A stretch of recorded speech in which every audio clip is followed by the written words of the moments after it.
Oke teman-teman semua, coba deh kita pikirin bareng-bareng, apa sih sebetulnya yang mendorong pilihan-pilihan kesehatan kita setiap hari? Kenapa misalnya hari ini kita milih makan sayur, tapi besoknya malah nunda ke dokter padahal udah ngerasa nggak enak badan?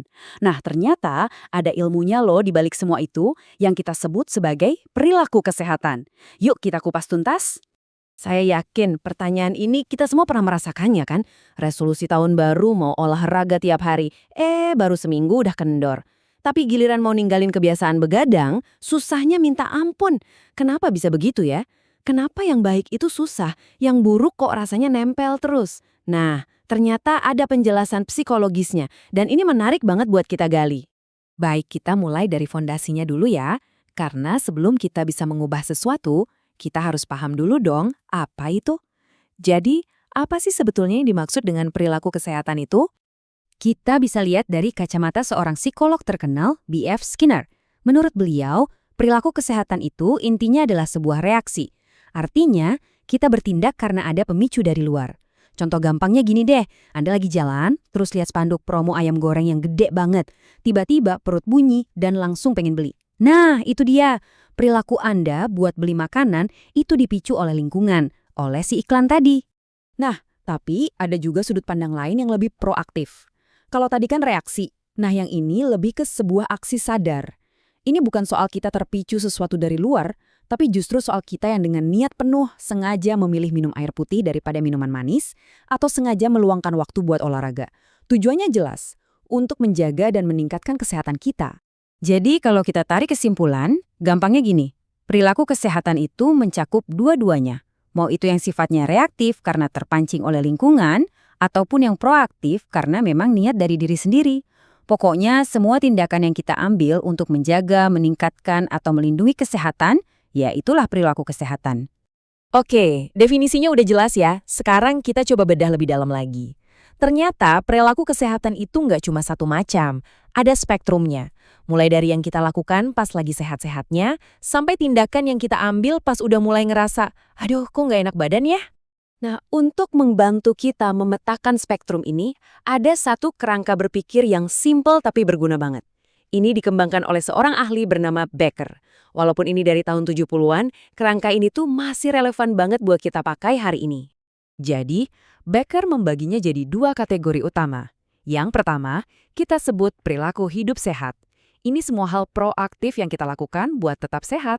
Ya, kayak olahraga rutin, nggak merokok, ngelola stres, gitu-gitulah. Nah, lawannya adalah perilaku sakit. Ini adalah apa yang kita lakukan begitu kita merasa ada gejala. Apa kita langsung minum obat warung, atau langsung booking jadwal dokter, atau malah didiamkan saja berharap sembuh sendiri. Nah, pilihan-pilihan itu masuk ke kategori ini. Oke, kita udah tahu apa itu perilaku kesehatan dan jenis-jenisnya. Sekarang, pertanyaan besarnya adalah mengapa? Kenapa kita memilih satu tindakan dibanding yang lain? Apa sih yang sebetulnya terjadi di dalam kepala kita? Nah, ini bagian serunya. Kita akan lihat beberapa teori psikologi yang mencoba menjelaskannya. Teori pertama yang paling terkenal itu namanya model transteoretis. Kunci dari model ini cuma satu, perubahan itu bukan kayak saklar lampu yang klik langsung nyala. Bukan, perubahan itu sebuah proses. Bayangin aja kayak naik tangga. Kita kan nggak bisa langsung loncat ke puncak. Kita harus melewati beberapa anak tangga dulu. Nah, setiap anak tangga ini menunjukkan tingkat kesiapan kita untuk berubah. Biar gampang, kita pakai contoh berhenti merokok ya. Di anak tangga paling bawah ada prakontemplasi. Di sini orangnya sama sekali belum ada niat berhenti. Mungkin dia pikir, ngapain berhenti? Lalu dia naik ke tahap kontemplasi. Mulai deh dia mikir, untungnya apa ya kalau berhenti? Ruginya apa? Setelah menimbang-nimbang, dia masuk ke tahap persiapan. Mungkin dia mulai cari info atau bikin rencana. Baru deh masuk ke aksi, beneran berhenti total. Tapi ini belum selesai. Tahap terberatnya justru di pemeliharaan, yaitu gimana caranya biar nggak balik lagi. Nah, kalau kita melihatnya sebagai tahapan gini, perubahan besar jadi terasa lebih realistis kan? Nah, ada lagi nih teori keren lainnya. Kalau tadi soal tahapan, yang ini fokusnya beda banget. Namanya model kepercayaan kesehatan. Intinya simple, tindakan kita itu sangat dipengaruhi oleh apa yang kita percaya. Jadi ini semua soal persepsi kita tentang resiko, manfaat, dan juga hambatan. Coba deh bayangkan, di kepala kita itu kayak ada proses timbang-menimbang. Model ini menjelaskan apa saja yang kita pertimbangkan. Pertama, kita bertanya pada diri sendiri, seberapa gampang sih saya bisa kena penyakit ini? Dan kalau kena, bakal separah apa akibatnya? Lalu kita menimbang, apa untungnya kalau saya berubah versus apa saja hambatannya? Misalnya, hambatannya itu biaya, waktu, atau rasa tidak nyaman. Nah, setelah timbang-menimbang, seringkali kita butuh pemicu untuk akhirnya bergerak. Dan yang paling krusial, kita harus percaya bahwa kita bisa melakukannya. Gabungan semua keyakinan inilah yang akhirnya menentukan kita akan bertindak atau tidak. Oke, teorinya udah kita bahas. Sekarang kita masuk ke proses praktisnya. Gimana sih sebuah ide baru, katakanlah mulai minum 8 gelas air sehari, bisa berubah dari sekedar wacana jadi sebuah kebiasaan yang benar-benar kita lakukan? Ternyata prosesnya itu ada polanya loh.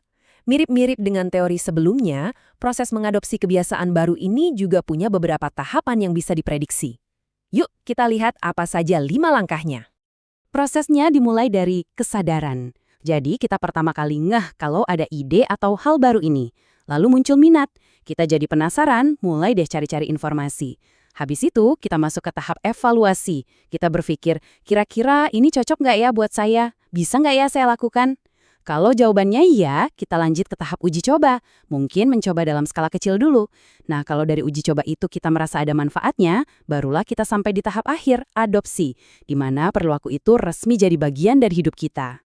Kita sudah sampai di bagian akhir.